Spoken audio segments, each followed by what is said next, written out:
सब घट मेरो साईया, मेरा साईं, मेरा परमात्मा, ये साईं, ये परमात्मा, ये मालिक, मेरा पिया, अनेक अर्थ हैं साईं के। सद्गुरु कहते हैं वह सब घट में विराजमान है, तेरा पिया तेरे घट में बसत है। प्रश्न खड़ा हो जाएगा कि नारी के लिए पति हो सकता है, औरत के लिए पति हो सकता है, पिया हो सकता है, पर पुरुष के लिए पिया कौन है? वस्तुतः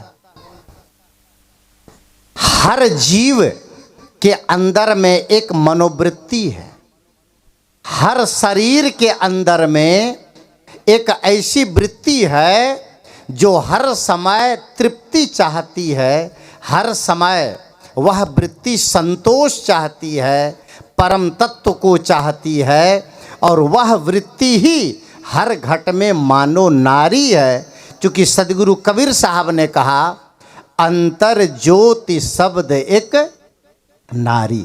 सुने होंगे आप लोग, पढ़े होंगे, बीजक की प्रथम रमैनी है, अंतर ज्योति शब्द एक नारी। ये याद रखने वाली बात है कि आपका पिया, आपका परमात्मा कहाँ है? परमात्मा के दो रूप हैं, ध्यान दीजिएगा।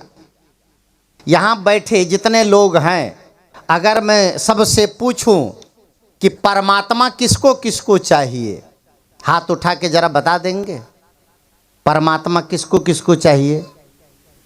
1 2 3, हाँ उठा लीजिए, खुशी से उठाइए, कोई दिक्कत नहीं।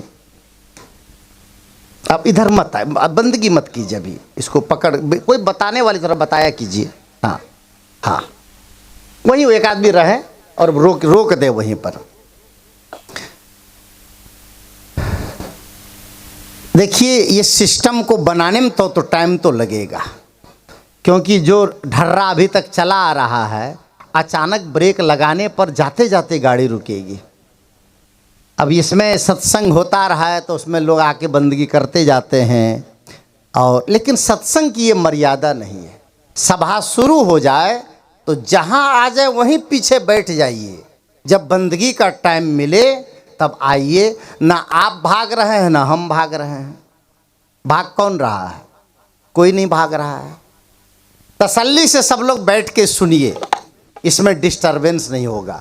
अच्छा, बीच में जब कोई आ जाएगा बंदगी करने तो मैं क्या कह रहा हूँ ये किसी को पता नहीं चलेगा। सबका मन होगा उसका चेहरा देखें कैसा है, वो है कौन जो बीच में पहुँच गया है। सब आदमी का मन होता, जहाँ पर लिखा रहता है ना प्रवेश वर्जित है, वहाँ पर आदमी ताक झांक करता है। ये मनुष्य का मन है। एक कहानी मैंने पढ़ी थी, मन को जिधर रोको उधर ज़्यादा जाता है ना। अगर इतने लोग चेहरा खोल के बैठे हैं तो कोई आकर्षण नहीं है। एक महिला आ जाए चेहरा ढक करके अच्छे से, सबका मन क्या होगा? एक बार उसका चेहरा देख लें, लगता है उसका चेहरा देखने से तर जाएंगे। ऐसा मन में आकर्षण होता है, ये मन का स्वभाव है। अब इसमें से कोई पुरुष एक चेहरा ढक करके आ जाए तो सबका मन होगा कि इसका चेहरा एक बार देख ले, अंदर ढका है, कैसा है, क्या है। ये स्वाभाविक है। जिस अंग पर पर्दा रहता है उस अंग को देखने के लिए मन में बड़ी इच्छा होती है। ये स्वाभाविक मन का आकर्षण है। जिधर मन को रोको उधर ज़्यादा जाता है, ये मन की गति है। आप ध्यान में बैठो और आपसे कहा जाए कि ध्यान में बैठो, मन को स्थिर कर लो, आप बैठ के देखो, एक दिन हो जाएगा।